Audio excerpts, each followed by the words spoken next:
Bismillahirrahmanirrahim. Alhamdulillahirabbil alamin.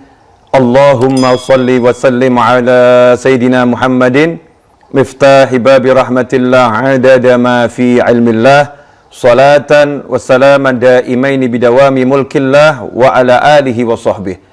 Allahumma shalli ala sayidina Muhammadin salatan taftahu biha lana futuhal arifin wa tufaqihuna biha fid din wa ala alihi wa sahbihi. Assalamualaikum warahmatullahi wabarakatuh. Bapak-bapak, ibu-ibu, saudara-saudaraku, kaum muslimin dan muslimat dimanapun Anda berada, khususnya yang saat ini sedang berada di dunia maya secara langsung bersama saya.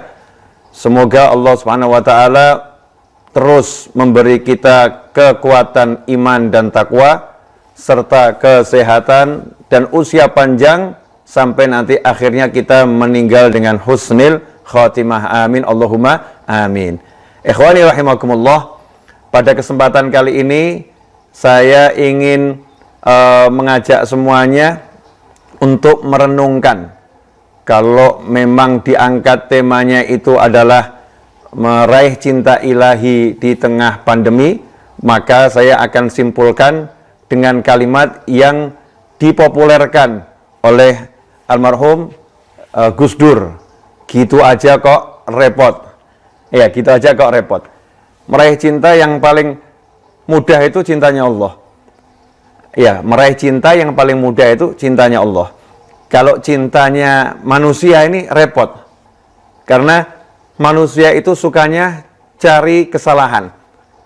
Manusia itu sukanya cari kekurangan. Manusia itu tidak mudah dipuaskan. Ya, manusia itu tidak mudah dipuaskan.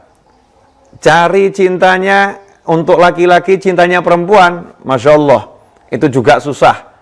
Ya, karena katanya perempuan tidak mau membagi hatinya. Hatinya milik satu orang.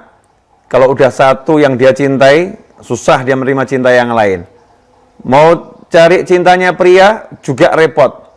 Ya, karena pria kadang-kadang gengsi. Ya, tidak mau menerima cinta, padahal dia seorang pecinta. Repotlah cintanya manusia. Tapi kalau cintanya Allah Ta'ala, nggak repot. Gitu aja kok repot. Kenapa tidak repot mendapatkan cintanya Allah Subhanahu wa Ta'ala? Karena Allah Subhanahu wa Ta'ala maha mencintai. Maha mencintai artinya Allah maha mampu mencintai siapapun yang ingin Allah cintai. Ya, maha mampu mencintai siapapun yang Allah ingin cintai tanpa alasan. Ya, tanpa alasan. Pokoknya Allah cinta ya cinta, selesai. Nah, kemudian Allah cintanya tidak dibatasi untuk satu orang, dua orang. Memang yang paling dicintai adalah baginda Muhammad sallallahu alaihi wasallam. Habibullah, kekasihnya Allah. Nabi Ibrahim alaihissalam, Khalilullah. Ya, kecintaannya Allah Subhanahu wa Ta'ala. Hamba-hamba Allah yang soleh dari anbiya wal mursalin, dari para wali Allah, para sahabat radhiyallahu anhu ajmain, beliau-beliau adalah orang-orang yang memang dicintai secara khusus oleh Allah Subhanahu wa Ta'ala. Tetapi bukan berarti kita-kita ini susah dicintai oleh Allah Ta'ala. Enggak, sangat mudah untuk mendapatkan cintanya Allah Subhanahu wa Ta'ala.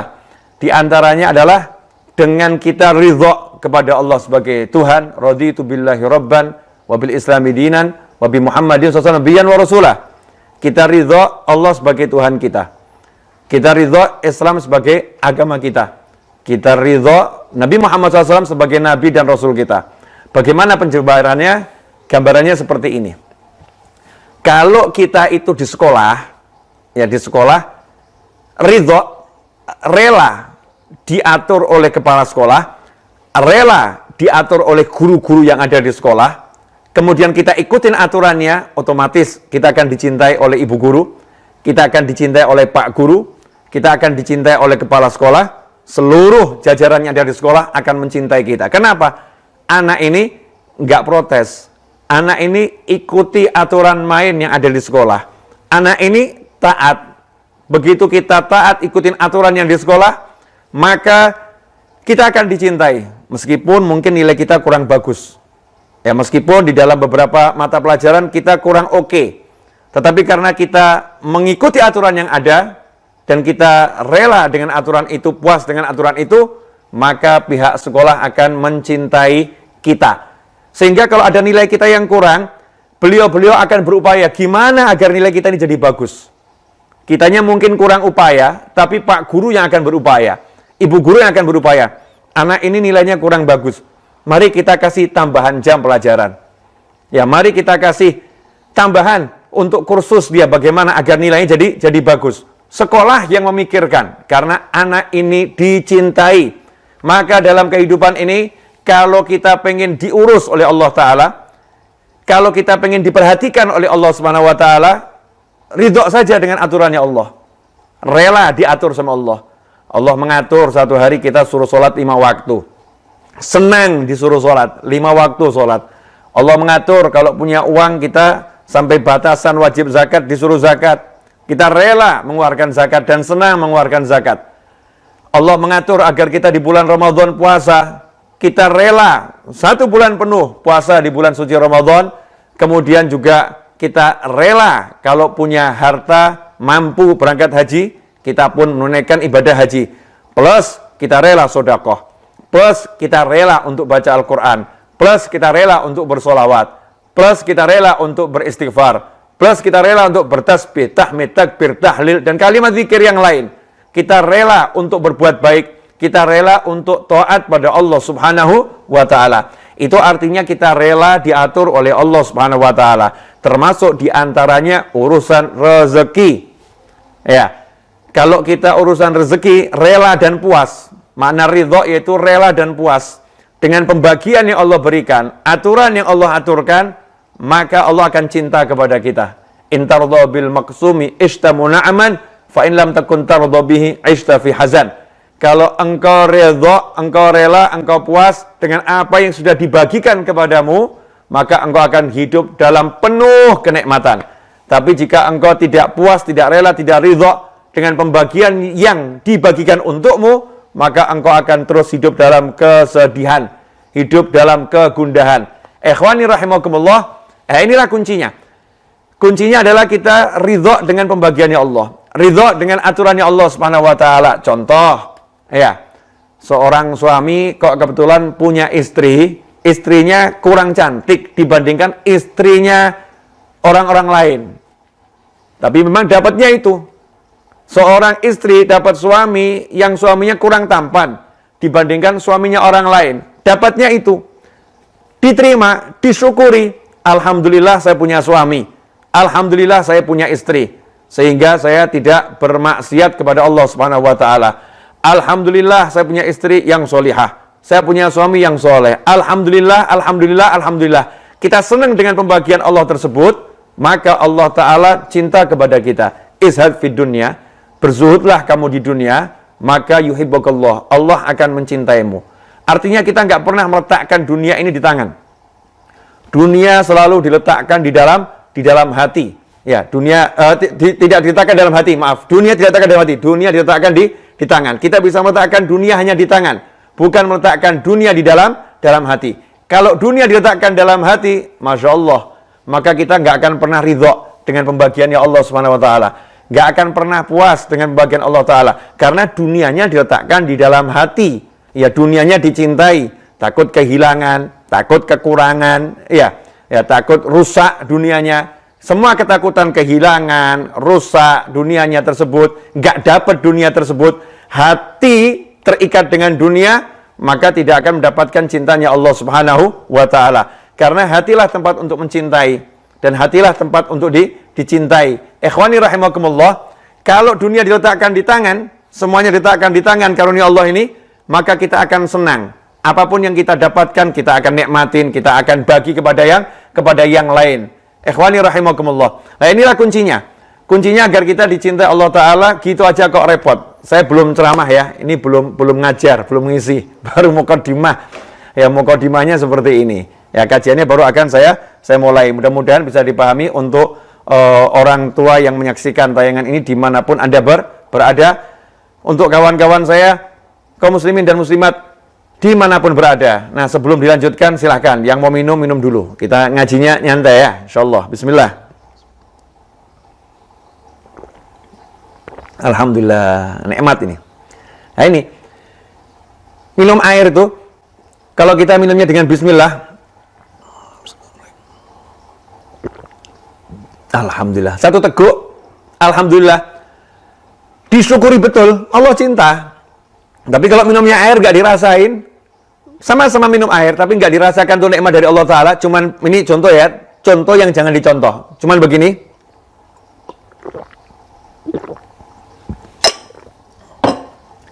gak dapat apa-apa, gak ada rasa syukur sama Allah, gak pernah melihat, ini karunia Allah, gak pernah merasakan betapa mudahnya air ini masuk ke mulut, air ini turun ke kerongkongan.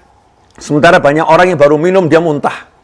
Ya, baru minum dia muntah. Ada lagi yang gak bisa minum, mesti harus diinfus. Kita mudah minum, kemudian kita syukuri ini pemberian yang namanya air atau apapun yang kita minum. Betul-betul kita terima kasih sama Allah Subhanahu wa taala, maka kita dicintai oleh Allah Ta'ala. Ya, gitu aja kok, repot. Jadi mau dapatkan cintanya Allah tuh mudah. Mudahnya luar biasa. Masuk pasar, orang lain sibuk, ya, lihat-lihat pakaian, lihat-lihat benda-benda yang pengen dibeli. Ada yang mungkin ibu-ibu lihat tas, lihat kosmetik, kalau bapak-bapak mungkin lihatnya di elektronik biasanya ya. Bapak lihat elektronik dan yang lainnya. Tapi nggak tahu kalau bapak zaman sekarang, mungkin juga lihat kosmetik ya. Nah, mungkin mau carikan buat istrinya. Wallahu a'lam. Masing-masing punya kesenangan. Saat orang lain sibuk memikirkan apa yang akan dibeli, maka kita sibuk memikirkan Allah Subhanahu wa taala. Begitu masuk pasar, masuk mall, ya kita langsung ingat diajarkan oleh Nabi Muhammad SAW untuk mengucapkan doa la ilaha illallah wahdahu la syarikalah lahul mulku walal hamdu yuhyi wa yumit wa huwa hayyun la yamut biyadil khair wa huwa ala kulli syai'in qadir. Habib kok hafal? Iya, saya suka ke mall. Saya suka ke mall. Jadi doa ini harus saya baca terus. Saya suka belanja, maka doa ini harus saya baca terus. Ketika saya masuk mall, masuk pasar, saya langsung pengen bisa ingat sama Allah Ta'ala. Kalau saya ingat Allah di pasar, maka saat itu Allah ingat saya di hadapan para malaikat Allah yang mulia. Artinya kita dicintai oleh Allah Subhanahu wa Ta'ala. Saat kita mendapatkan nikmat yang sederhana, kemudian kita ingat sama Allah, terima kasih ya Allah, maka Allah akan berikan kita nikmat yang besar, ya, nikmat yang luar biasa menurut ukuran kita. Pada hakikatnya semua nikmat dari Allah nggak ada yang kecil. Pada hakikatnya semua nikmat dari Allah itu besarnya luar biasa, karena kita melihat yang memberi bukan pemberiannya. Yang memberi adalah Allah Subhanahu wa Ta'ala. Ikhwani rahimakumullah. Oke, mari sekarang kita belajar. Judulnya gitu aja kok repot. Banyak yang nanya sama saya. Ini kalau saya buka WA nih, satu persatu dibaca, Masya Allah. Nanti akan kaget kita. Oh, ternyata kehidupan ini banyak orang yang bingung ya jalani hidup. Banyak orang yang bingung harus bagaimana. Banyak orang yang nggak ngerti harus melangkah apa, ya harus melakukan apa. Di antaranya ada yang bingung karena hutangnya banyak, belum bisa bayar. Sementara dipecat dari perusahaan, nggak punya sesuatu untuk dikerjakan. Ada yang bingung karena tingkah suaminya, ya yang sangat tidak menyenangkan. Ada yang bingung perilaku istrinya, ada yang bingung anaknya, ya tidak bisa diatur, nggak bisa diurus. Ada yang bingung karena dia kalau bergaul dengan siapapun dia selalu dimusuhin, dia dijauhin. Ada pula yang bingung cuman urusan yang sederhana. Semuanya dia miliki, tapi dia bingung karena dia takut mati, ya takut meninggal dunia. Wah nanti ini gimana saya harus menyikapi rasa takut saya? Duit punya, teman banyak, kehidupan serba nikmat, tapi dia takut mati. Ya takut mati, takut terus ketakutan. Ada yang seperti itu, macam-macam problematika kehidupan.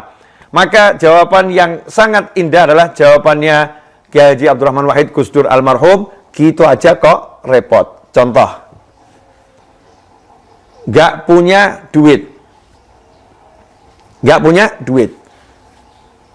ditagih. Judulnya apa? Kalau punya, bayar. Kalau nggak punya, ngomong. Gitu aja kok, repot. Kalau punya, bayar. Nggak punya, ngomong. Maaf, saya belum punya uang untuk membayar. Pasti dijawab oleh pemirsa, iya Bib, Ustadz Kiai, ngomong sih ngomong, tapi kalau kita ngomong timbul masalah. Ya, kita bisa dihajar, kita bisa dimaki, kita bisa. Ikhwani rahimakumullah. Kalau kita ikuti aturannya Allah Subhanahu wa taala, maka semua itu nggak akan terjadi. Insya Allah nggak akan terjadi kalau kita ikuti aturannya Allah taala. Mulai dari ketika berhutang. Niatnya apa? Kalau niatnya berhutang untuk membayar, untuk melunaskan, dan niat itu bukan ucapan, niat itu bukan angan-angan, tetapi sesuatu yang ada dalam hati dan diikuti dengan perbuatan. Niat membayar kalau hutang. Maka segera kita siapkan, itu yang namanya galon bayar hutang. Kita siapkan yang namanya tabungan bayar hutang. Maka begitu berhutang sudah ada ini. Ini tabungannya walaupun nol, belum ada isinya. Galon belum ada isinya. Kendi atau apapun tempat taruh uang belum ada isinya. Niat ini untuk bayar hutang. Maka begitu dapat uang sisihkan, maka janji Allah Subhanahu wa taala lewat lisan Nabi Muhammad sallallahu alaihi wasallam, siapa yang berhutang dan niat ingin membayar, maka Allah akan melunaskan hutangnya. Allah yang akan melunaskan hutangnya. Nah, kalau Allah yang melunaskan kan kita nyantai aja. Kita jalankan tugas kita, waktunya kerja, waktunya sholat, waktunya zikir, waktunya kumpul sama kerabat, kumpul sama keluarga, kumpul sama masyarakat, kumpul. Ya, waktunya kita makan, ya makan, waktunya tidur, ya tidur. Jalankan kegiatan kita, jalankan usaha kita semaksimal mungkin, sebaik mungkin yang kita mampu untuk melakukannya. Allah yang akan bereskan, Allah yang akan selesaikan, dan itu pasti, ya. Nggak pakai nanti kalau nggak ada, itu pasti, ya, itu pasti diselesaikan sama Allah Subhanahu wa taala. Nah, kalau ternyata kita selama ini salah, hutang tapi nggak punya niatan yang kuat untuk membayar, saatnya sekarang dirubah.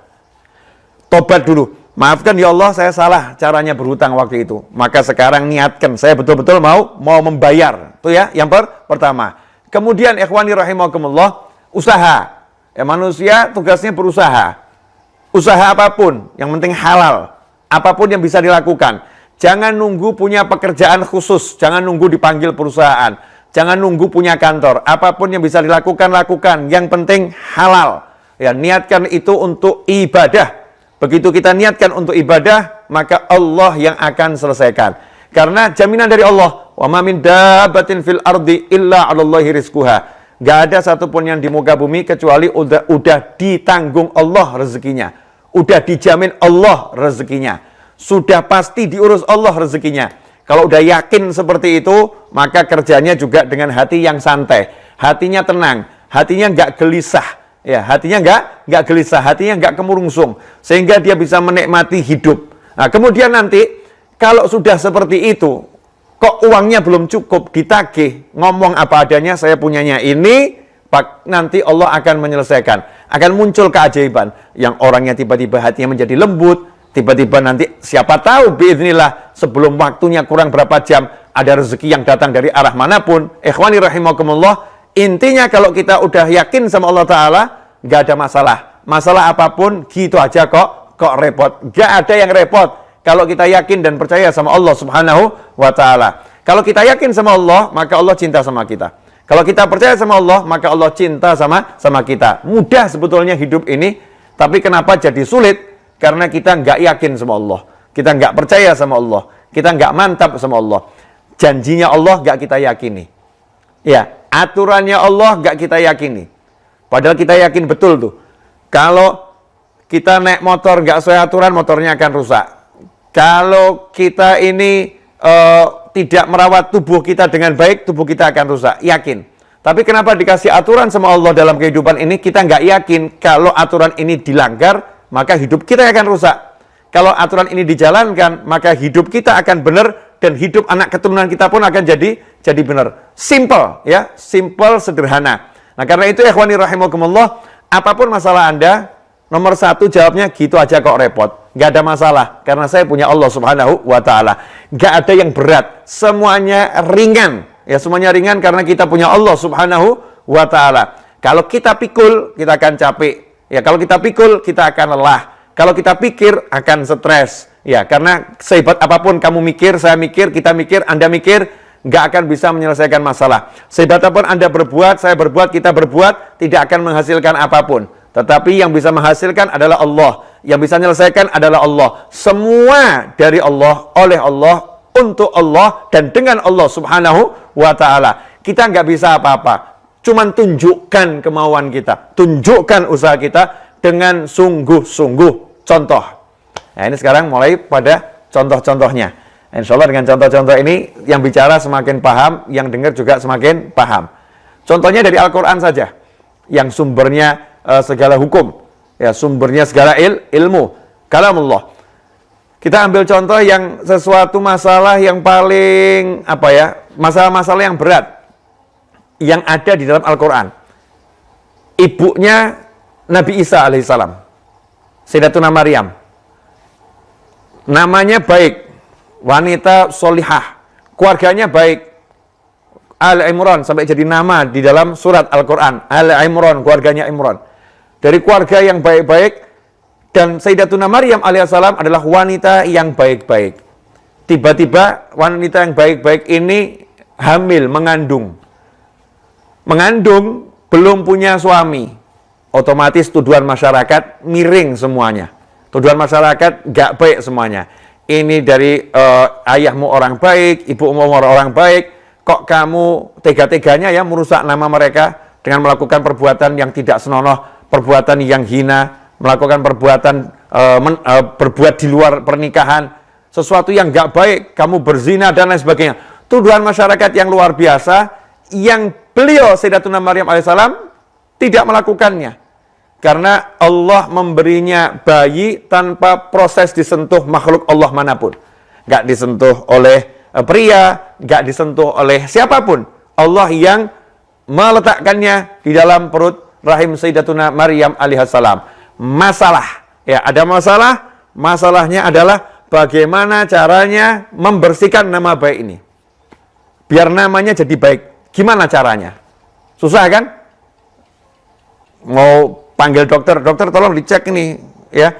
Apakah saya ini gadis atau udah nggak gadis lagi? Nggak bisa. Nggak ada pembuktian, alat bukti yang bisa digunakan untuk membebaskan Sayyidatuna Maryam alaihissalam dari berbagai macam tuduhan yang ditujukan kepada beliau alaihissalam. Tapi coba lihat, Allah mengajarkan Sayyidatuna Maryam alaihissalam untuk terus megang Allah Ta'ala. Untuk terus bersabar, bersabar atas gangguan, cacian, makian, hinaan, apapun itu, terus yakin dan percaya pada Allah Ta'ala. Dan Sayyidatuna Maryam alaihissalam sudah terlatih sejak kecil. Sejak kecil, maaf sebelum saya lanjutkan, ini perempuan ya, bukan nabi, bukan rasul. Ini perempuan, wanita yang solihah. Jadi kalau kita bicara, oh itu kan nabi, itu rasul. Saya ambilkan contoh yang bukan nabi ini. Yang mengalami masalah ini adalah seorang wanita. Wanita yang solihah, wanita yang solihah. Beliau alaihissalam di waktu kecilnya pun diasuh oleh saudara ipar beliau, yaitu Nabi Zakaria alaihissalam. Apa yang terjadi di mihrabnya, di tempat ibadahnya yang dikunci, Sayyidatuna Maryam alaihissalam punya keyakinan yang besar pada Allah Ta'ala, sehingga diberi makanan langsung dari sisi Allah Ta'ala. Maka setiap kali Nabi Zakaria buka pintu, ternyata di situ udah ada makanan di samping Sayyidatuna Maryam alaihissalam, dan terkejut makanannya, dari mana ini wahai Maryam? Dari mana ini wahai Maryam? Maka dijawab dari sisi Allah Subhanahu wa taala. Min indillah. Innallaha yarzuqu man yasha'u bighairi hisab. Sungguhnya Allah kalau mau ngasih rezeki pada hambanya, nggak bisa disangka-sangka, nggak ada perhitungannya, nggak ada perencanaan kita yang bisa mengaturnya, nggak ada ilmu yang bisa mengukur, memperkirakan rezekinya itu akan lewat mana, datangnya dari mana. Bighairi hisab, nggak pakai perhitungan. Allah kasih saya, ya Allah kasih saya. Nah ini dari kecil udah seperti itu. Nah setelah dewasa, tiba-tiba punya problem, yang problemnya nggak kecil loh. Hidup di tengah masyarakat dikucilkan. Dikucilkan, kalau didiamkan masih nggak seberapa. Dikucilkan, dicaci, dimaki, dihina, dikata-katain. Buat seorang wanita yang hidup dengan perasaan, itu nggak mudah. Ya itu nggak mudah. Sayyidatuna Maryam alaihissalam yakin akan ada pertolongan dari Allah Ta'ala. Terus istiqomah kepada Allah Ta'ala. Terus ibadah. Hasilnya apa? Wa may yattaqillaha yaj'al lahu makhrajan wa yarzuqhu min haitsu la yahtasib.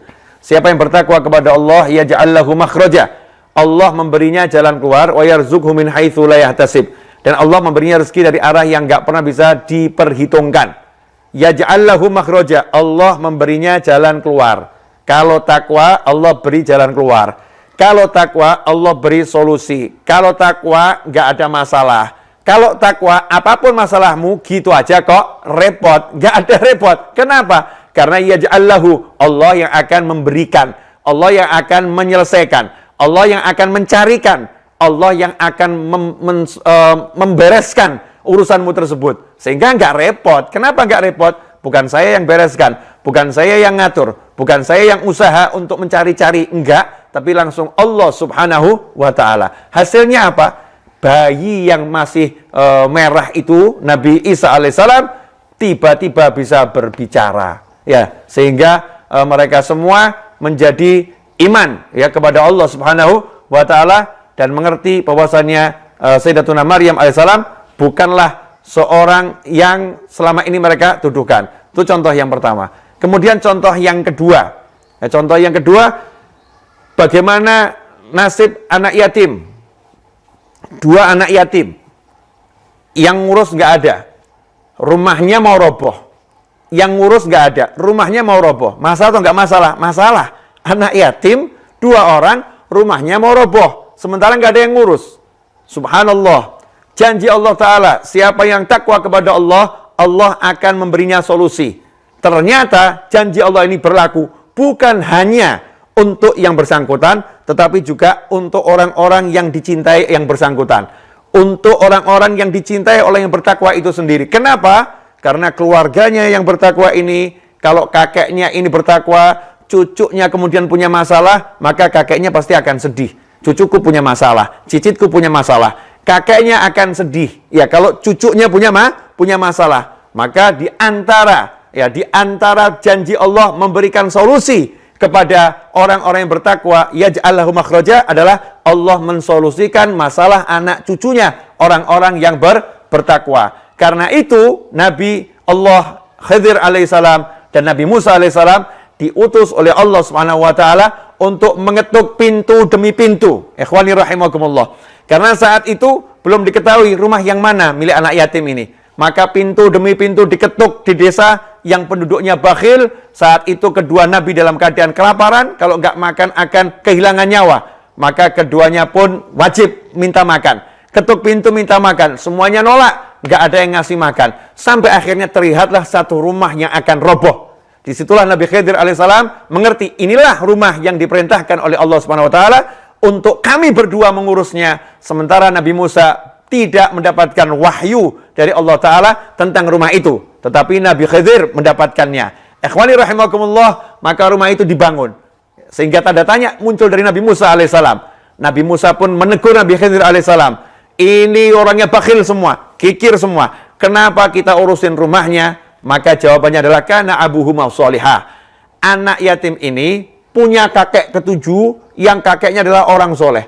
Begitu kakeknya ini orang soleh, maka cucunya punya masalah, rumah mau roboh, masalahnya dibereskan oleh Allah Ta'ala dan gak nanggung-nanggung. Allah mensolusikannya dengan mengirimkan dua Nabi Allah yang pangkatnya tinggi di sisi Allah Subhanahu wa Ta'ala. Lagi-lagi ini masalahnya bukan masalah Nabi, bukan masalah Rasul. Orang soleh. Ya, orang soleh bukan Nabi, bukan Rasul. Wali Allah, orang biasa. Kemudian kita lihat juga Ashabul Kahfi. Ashabul Kahfi ini bukan Nabi, ya, bukan Rasul. Tapi sekelompok pemuda, fityatun amanu bi rabbihim. Sekelompok pemuda yang beriman kepada Allah Tuhan mereka, tetapi ditambahin oleh Allah Ta'ala huda, petunjuk, hidayah, tambahin karomah, ditambahin kemampuan dari sisi Allah Subhanahu wa Ta'ala. Punya masalah, hidup di satu tempat yang tempatnya itu tidak bisa ibadah dengan baik. Tempatnya penuh kezaliman. Mereka akhirnya keluar dari tempat tersebut, istirahat di dalam sebuah gua, maka Allah tidurkan 309 tahun. Allah tidurkan 309 tahun, begitu bangun rasanya baru tidur cuman sesaat saja. Badannya seger, badannya nggak sakit sama sekali. Padahal kalau kita tidur kelamaan sedikit, badan kita pegel-pegel, badan kita nggak enak. Kalau orang yang sakit di rumah sakit tidur terlentang itu sama seminggu, nggak bisa langsung duduk. Butuh latihan untuk duduk, butuh latihan untuk berdiri, butuh latihan untuk berjalan, dan seterusnya. Tapi Ashabul Kahfi langsung bangun, langsung pergi ke pasar, langsung cari makan. Ya, cari makan. Dan ternyata setelah 309 tahun ditidurkan, bangun-bangun masalahnya sudah selesai. Allah ingin tunjukkan, cukup kamu tidur, aku bereskan masalahmu. Cukup kamu tidur, aku selesaikan masalahmu. Karena aku Tuhan kalian semua. Akulah yang maha kuasa. Akulah yang maha bisa. Gak usah usaha apa-apa. Tidur kalian, aku akan buktikan kepada kalian semua. Kalau usaha kalian yang sungguh-sungguh tadi, niat pengen ada perubahan, niat pengen ada kebaikan, Allah yang akan selesaikan. Istiqomah takwa, Allah bereskan. Lagi-lagi ini terjadi pada hamba-hamba Allah yang bukan nabi dan bukan rasul. Ikhwani rahimakumullah. Dari contoh-contoh ini saja sebetulnya kita sudah cukup. Sudah cukup memupuk rasa iman kita. Sudah cukup kita percaya bahwasanya kalau kita hidup ini nggak mau repot, ya udah kita pegang saja Allah Ta'ala. Qul huwallahu ahad, Allahus samad, lam yalid walam yulad walam yakul lahu kufuwan ahad.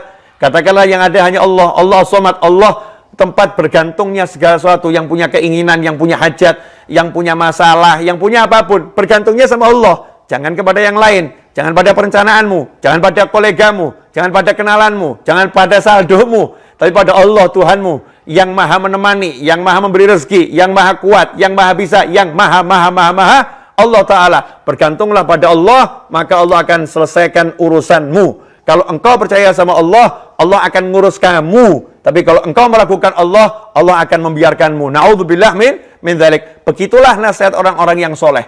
Ya, kalau kita pengen kita diurus sama Allah, ya percaya sama Allah. Begini, contoh yang sederhana. Insyaallah ini nggak terasa sudah berbicara kurang lebih 35 atau 40 menit. Ya, Mas Hamdani 30 menit? Ya, alhamdulillah. Saya sudah berbicara kurang lebih 30 menit. Insyaallah masih ada sekitar 10 sampai 20 menit lagi ya, insya Allah. Karena kalau 2 jam nanti kasihan hostnya. Kasihan hostnya dan kasihan yang sejak awal tadi dari jam 8 sudah aktif ya, sudah aktif. Insya Allah yang nggak panjang-panjang tapi insya Allah barokah. Saya mau kasih contoh begini. Ini contoh sering saya sampaikan, mudah-mudahan diingatkan lagi. Manfaat buat yang bicara dan manfaat buat yang mendengarkan dan menyaksikan ini kapanpun juga. Ilmu naik pesawat, ilmu naik kereta api, ilmu naik bus, ilmu naik travel. Judulnya sama. Beli tiket, setelah itu masuk ke ruang tunggu, setelah itu masuk ke kendaraan, setelah itu ikuti aturan. Kamu duduk di kursimu, kalau disuruh pakai sabuk, pakai sabuk. Kalau kamu disuruh di pesawat itu tegakkan sandaran, ikutin semua petunjuk. Jangan pernah nanya, sopir, saya pengen lihat SIM kamu. Pilot, saya pengen lihat ini, tanda kamu ini betul-betul pilot bener apa enggak? Pilot gadungan enggak? Saya pengen lihat nih, pilotnya mabuk atau tidak? Pilotnya ini kira-kira lagi nyabu atau tidak? Saya mau lihat ini, buktinya mana? Enggak ada seperti itu. Kita masuk, duduk manis. Ya, kita kan juga nggak nanya sama Pak Sopir bus kan. Pak Sopir tolong, saya pengen lihat mulutnya. Habis minum khamr enggak gitu? Enggak. Kita cuma duduk manis. Percaya sama sopir. Dan itu aturannya. Aturan kita naik travel, naik bus, naik pesawat. Aturannya duduk manis. Yang penting kamu tahu tujuanmu kemana. Tahu pesawatmu kemana, tahu mobilmu kemana, tahu busmu kemana. Saya mau ke Medan. Ya, cari pesawat jurusan Medan. Jangan pesawat jurusan Solo, nggak nyampe Medan. Kalau tahu nyampe muter-muter, nyambung-nyambung lagi. Begitu kita naik pesawat jurusan Medan. Bis antar provinsi. Ya, bis antar provinsi. Suruh duduk manis. Setelah itu apa? Nikmati perjalanan. Kalau naik pesawat mungkin ada televisi di depannya. Silahkan tonton hiburan yang ada di televisi. Kalau kita naik bus, mungkin kita pegang handphone. Ya, lihat hiburan-hiburan yang halal di handphone kita. Nikmati. Kalau yang bisnis mungkin lagi telepon, ya mungkin lagi ngatur strateginya untuk A sampai Z. Dia kirim barang, terima barang. Kalau ibu-ibu mungkin pesen barang ya di berbagai aplikasi ini belanja online. Tumpuk masukkan keranjang 1, keranjang 2, keranjang ini waktu mau bayar bingung. Ini mungkin sebagian ibu-ibu ada yang seperti itu. Yang mungkin juga lagi menyaksikan tayangan ini. Mungkin seperti itu. Nah, tiba-tiba ya, kita tidur pulas, kita bangun, tiba-tiba pramugari atau pramugara mengatakan, ya, 5 menit lagi kita akan landing. Jendela harap dibuka, dan seterusnya, dan seterusnya. Supir bus, ya, nanti akan mengatakan, sudah sampai di tujuan, parkir, turun, selesai masalah. Ya, turun, selesai masalah, tujuan kita tercapai. Syaratnya satu, percaya sama supirnya, percaya sama pilotnya, percaya, yakin, udah kamu duduk manis. Itulah aturan sederhana naik pesawat, naik bus. Begitu pula aturan sederhana dalam naik pesawat yang namanya bumi. Bumi ini pesawat. Emangnya bumi terbang di mana? Emang bumi ada di daratan gitu? Pesawat terbang. Sebagaimana pesawat terbang, bumi juga pesawat. Pesawat, kita ini dalam pesawat. Pesawat ruang angkasa yang berputar terus. Bergerak terus. Dirinya berputar dan dirinya terbang. Mengelilingi matahari. Ini bumi kita. Nah, kita dikasih aturan sama Allah Ta'ala. Kamu naik pesawat namanya bumi, pengen selamat, ada aturannya. Yang nomor 1, duduk manis, sholat 5 waktu. Kalau Ramadan puasa, ya itu aturannya. Musim haji punya duit, berangkat haji, aturannya begitu. Urusan duitmu, urusan rezekimu, udah nggak usah kamu pikir, aku yang ngurus. Aku yang nanggung. Dah, kamu duduk manis. Nah, terus duduk manisnya bagaimana, Habib? Duduk manisnya yaitu menjalankan syariat. Kalau memang seorang kepala rumah tangga cari nafkah, ya keluar cari nafkah. Kalau dia seorang anak yang lagi belajar, ya dia belajar. Ya, kalau dia seorang istri yang tugasnya di rumah ngurus anak, ya di rumah ngurus anak. Jalankan tugasnya masing-masing. Ya, sesuai dengan kewajibannya masing-masing. Maka Allah akan bereskan yang namanya urusan rezeki atau apapun. Tiba-tiba nanti kita sampai tujuan. Tujuannya di mana? Meninggal husnul khotimah, masuk surganya Allah Subhanahu wa Ta'ala. Otomatis selama menjalani kehidupan tidak ada gelisah yang kelamaan, resah yang kelamaan. Karena resah gelisah itu dari setan. Setan itu wajar mampir. Jangan biarkan setan itu tinggal lama di tubuh kita. Datang, silakan dia pergi. Orang-orang yang udah seperti itu, maka hidupnya akan dipenuhi ketenangan, kenyamanan, kenikmatan, kesantaian. Walaupun dia sibuknya luar biasa, walaupun dia aktif cari nafkah, walaupun dia bergerak dengan gerakan yang luar biasa, tapi hatinya tenang. Seperti bumi yang bergerak dengan cepat, tapi kita kelihatan bumi itu tenang, santai. Ya, kenapa seperti itu? Karena bumi yakin dia nggak akan pergi dari orbitnya, nggak akan pergi dari garis putarnya, nggak akan pergi dari lintasannya. Bumi nggak akan melenceng. Matahari juga seperti itu. Karena udah diatur semua oleh Allah Subhanahu wa Ta'ala. Ikhwani rahimakumullah. Kita nggak pernah lo pesan sama matahari. Matahari, tolong ya besok kamu terbit jam sekian loh. Enggak loh. Enggak. Coba kalau harus pesan pakai aplikasi itu. Matahari terbit jam sekian. Repot kan ya? Allah yang ngatur. Nah, kamu boleh tidur saja nanti mataharinya terbit. Ini kalau matahari nggak terbit, kiamat atau nggak kiamat? Kiamat. Matahari nggak muncul ini. Berapa banyak yang rusak di muka bumi? Mulai dari masalah tanaman, mulai dari masalah pemanasan global yang tidak panas jadi dingin. Ya, akhirnya tubuh manusia juga akan rusak. Allah udah ngatur ada panas sekian derajat, di bagian sini sekian derajat, di sini sekian derajat. Semua Allah yang ngatur. Kita tinggal duduk manis, nikmatin. Sholat, ngaji, sholat, ngaji, sholat, ngaji. Waktunya ke pasar, ke pasar. Makanya saya kagum dengan orang-orang tua zaman dahulu. Mungkin pemirsa nggak cocok sama saya, nggak apa-apa. Ini saya kagum kok. Kekaguman saya pada orang-orang zaman dulu ketika menata hidup. Lihat ya, yang tinggal di Pulau Jawa maupun di luar Pulau Jawa. Pekerjaannya itu rata-rata seperti ini. 1, kerja di laut. 2, kerja di kebun. 3, kerja di sawah. 4, kerja di pasar. Rata-rata itu. Cek ya. Rata-rata itu. Yang kelima, kerja dengan skill, keahlian. Kerja dengan keahlian, jasa. Contoh, yang kerja di sawah, cek. Orang-orang zaman dulu ya, saya nggak ngomong orang zaman sekarang. Ini orang zaman dulu betapa cerdasnya mengelola hidup.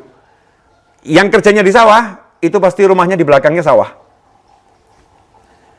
Nggak ada orang dulu kerja di sawah, rumahnya di kota, sawahnya ada 30 kilo dari rumahnya, nggak ada. Sawahnya itu di belakang. Sehingga semua yang kerja di sawah rata-rata tetangga semua ini, dan itu rata-rata tetangganya ini saudara semua. Sehingga dia di sawah juga kumpul sama keluarga, dan kerjanya itu pun cuman sebentar, nggak lama, dan dibagi. Nanti bagian nanam benih siapa? Nanti bagian yang ngurus selanjutnya siapa? Nanti bagian panen siapa? Dibagi. Sehingga waktunya kerja itu cuman sedikit, hidupnya dinikmatin kumpul bersama masyarakatnya, kumpul bersama kerabatnya, kumpul bersama tetangganya. Itu yang kerjanya di sawah. Kemudian yang kerjanya di kebun, di pegunungan. Juga sama. Itu rumahnya, belakangnya, itulah perkebunannya. Belakangnya perkebunan. Jadi ngantornya cuma selangkah, 2 langkah. Masya Allah, nikmat. Kemudian yang rumahnya di tepi pantai, kerjanya melaut. Kerjanya melaut. Nah, yang rumahnya di kota ngapain? Kerjanya terima hasil. Hasilnya sawah, hasilnya kebun, hasilnya laut. Dia terima, dia bawa ke pasar. Ya, dia yang ngelola di pasar. Nah, terus yang lain bagaimana? Yang punya skill, dia baru kerjanya itu sesuai kebutuhannya. Ada yang jadi tukang kayu, ya kerjanya di rumah. Ada yang jadi tukang bangunan, kerjanya bangun dekat rumahnya. Semua waktunya itu jadi berkah, jadi nikmat. Gak kemurungsung. Tapi sekarang kita ini Masya Allah, mau ke kantor 40 kilo. Kena macet. Hidupnya tiap hari lihat mobil, lihat motor, ya. Berdesak-desakan. Ya bagus cari nafkah. Cari nafkah bagus, tapi cara cari nafkah kita ini kok kurang pinter kitanya. Mungkin kita nanti kalau mau pinter dikit, cari rumah dekat kantor. Seperti orang dulu, sawah dekat rumah, cari rumah dekat kantor. Sehingga nyantai dekat. Waktunya nggak habis banyak untuk di jalan dan lain sebagainya. Ikhwani rahimakumullah. Nah, kalau kita bisa mengelola semua itu dengan yakin sama Allah Ta'ala, maka tidak ada yang namanya keraguan, tidak ada yang namanya kemurungsung, kegelisahan, lelah, letih, keluh kesah, tidak ada. Karena yakin dan percaya pada Allah Ta'ala. Kalau udah kita percaya sama Allah, maka Allah akan cinta sama kita. Kalau kita percaya sama kru yang ada di sebuah pesawat, bus, senang. Tapi kalau kita di pesawat itu banyak ngomong, dikit-dikit protes, di bus sedikit-dikit protes, maka supirnya mungkin akan mengatakan turunkan penumpang ini udah, ya kalau di pesawat repot juga ya, nurunin gimana ya, dilempar. Nggak mungkin. Ya, pasti nanti orang ini dikasih catatan ya, kasih catatan. Nah, ikhwani rahimakumullah, jangan sampai kita diturunkan dari pesawat ini, kita dilemparkan dalam kubangan kegelisahan, dalam kubangan kegundahan, dalam kubangan kegalauan, sehingga kita hidup dalam ketidaknyamanan dan ketidakenaan. Maka apapun masalahnya, ucapkan gitu aja kok repot. Jangan repot, karena kita punya Allah Subhanahu wa Ta'ala, dan mencintai Allah itu mudah, dicintai Allah juga mudah. Justru yang susah cari cintanya orang lain, itu susah. Dicintai orang lain susah, tapi kalau cintanya Allah, dicintai Allah mudah. Letakkan dunia di tangan, jangan letakkan dunia di hati. Zuhudlah terhadap dunia ini. Jangan letakkan dunia di hati, letakkan dunia di tangan, maka Allah mencintaimu. Jazakumullah khairan, mudah-mudahan berkah dan manfaat. Waktu saya kembalikan kepada yang mengatur acara ini, walafu minkum. Saya mohon maaf atas segala kekurangan dan kesalahan saya.